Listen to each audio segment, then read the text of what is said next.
They're calling it the NYPD Exodus. There are so many officers leaving, ladies and gentlemen, that they are calling it the NYPD Exodus. And there are now public safety concerns that there won't be enough officers on the streets. Okay. So, New York City police officers are leaving their jobs at some officers and experts say it's an alarming rate, and not enough new recruits are taking their place. Even as 561 new recruits were sworn in earlier this month, hundreds of officers were handing in their badges and shields to leave the department. According to the Police Pension Fund, over 2,100 sworn officers have retired or resigned since January. That's more departures in half of the year than there were in all of 2019. Departures surged in 2020, while fewer left last year. The department is still struggling to staff up. There are currently almost 1,200 vacant positions, according to NYPD statistics.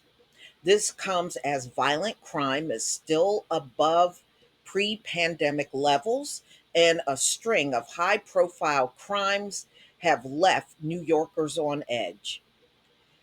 Some in law enforcement are concerned that the shrinking ranks, lack of manpower needed to keep the city safe.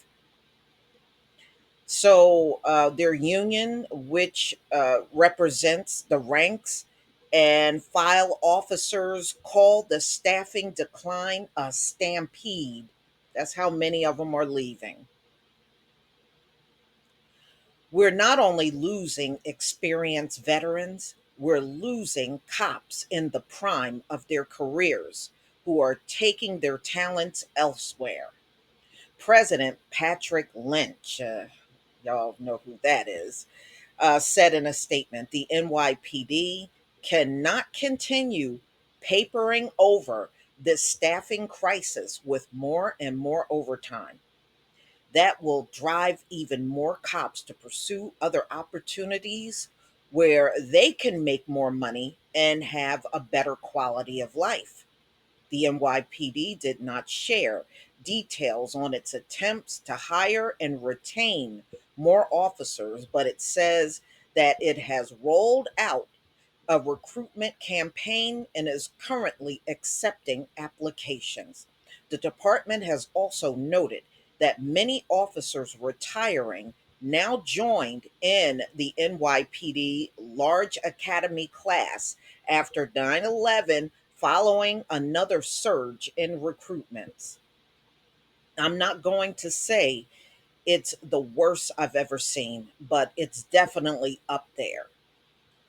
All right, so this is according to an officer that have been with NYPD for 35 years and retired this past spring.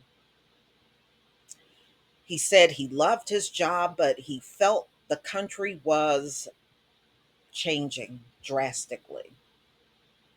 He worked over the department from patrol to domestic violence in the Bronx, the city emergency service unit. He liked helping people and keeping busy. For years, he felt like his work he was doing, the people appreciated it. This is what he's claiming. But that started to change in 2020. Then New Yorkers protesting police brutality filled the streets, and he agreed that George Floyd's death was tragic, and he didn't stand by the actions of the officers who killed him. But protesters didn't know that, and he felt he could feel their anger as they threw hard frozen bottles of water. Wow, y'all were doing that? They were throwing frozen bottle of waters at the police officers on the street during protests. The destruction was just, it was unbelievable. This is according to this retired officer, remembering as he traveled through the city and saw all the boarded up windows, all the hard work, all the things that had been done over the years by NYPD to reduce crime just felt like it was kind of, it went out the window. And it was just sad. There were peaceful and violent actors on both sides. Most protesters were not violent. This is according to what he was saying. And the Civilian Complaint Review Board has investigated hundreds of allegations of police misconduct during demonstrations, including pepper spraying and arresting a black state senator. So he was saying many of his co-workers have left recently and are thinking, or they're thinking about leaving. He wonders how that will impact the department as it loses so much institutional knowledge. There were some really good cops. This is what he was saying. Um, just by that individual a walk, or so he's just talking about how they worked and the people he knew, he felt they were good cops. He's talking like a typical officer in America, but how he's talking is not how it's reflected out on the streets at all. So it doesn't look good, y'all. So John Jay College, a criminal justice professor, he was saying that law enforcement officers who study police science, including staffing trends, uh, they worry about the exodus from the NYPD back in 2019 after officers were drenched with buckets of water while working in Harlem. I don't, how is that so tragic? What's different? What's really the worst, being doused by water or being hit with a bullet unarmed? Which one's worse? They act like being doused with water is such a horrible tragedy. It's not like you get a job and you're married to it. You can go and get another job and you are not risking your life, and nobody's throwing buckets of water at you, and nobody's throwing Molotov cocktails at you. It's not just a New York problem.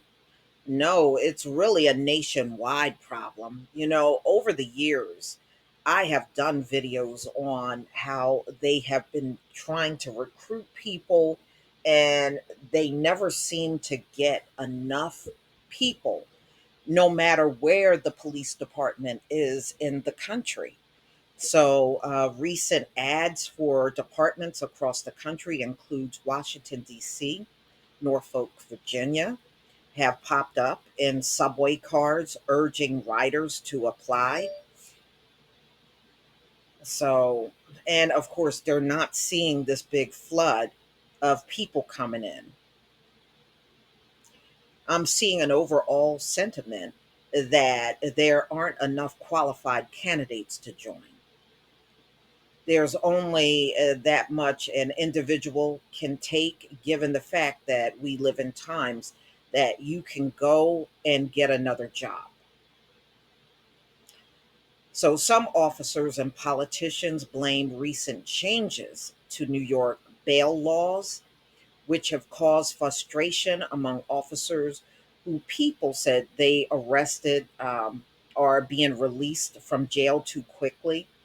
Well, it depends, because NYPD is notorious for arresting for petty crap and trying to keep you in there forever. And even though researchers have not found a clear link between bail reform and increases in crime, law enforcement cite a city law that prohibits some types of police restraints, which officers say they need to do their jobs. Other blame mandates, which barred officers from working. Experts and officers also point to NYPD low pay compared to many other departments.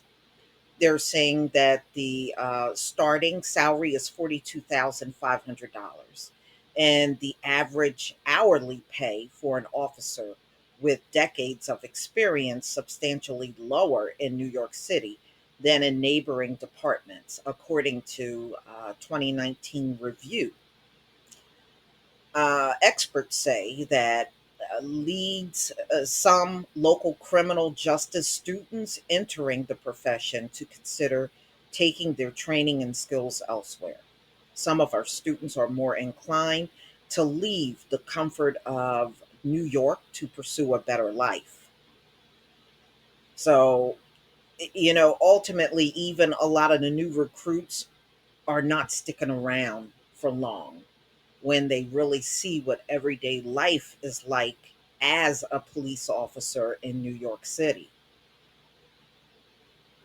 All right. So many of them, especially new recruits, are noticing higher pay outside of the city, which allows some of her students to pursue their passions without sacrificing the quality of life. The starting salary in nearby Yonkers, for instance, is $72,000. In San Jose, California, is even higher, nearly $106,000 once you graduate from the academy. The cost of living is different. So they'll still be able to save money, they'll still be able to afford a home and like other essentials that we look for when we're thinking about a career versus $42,000.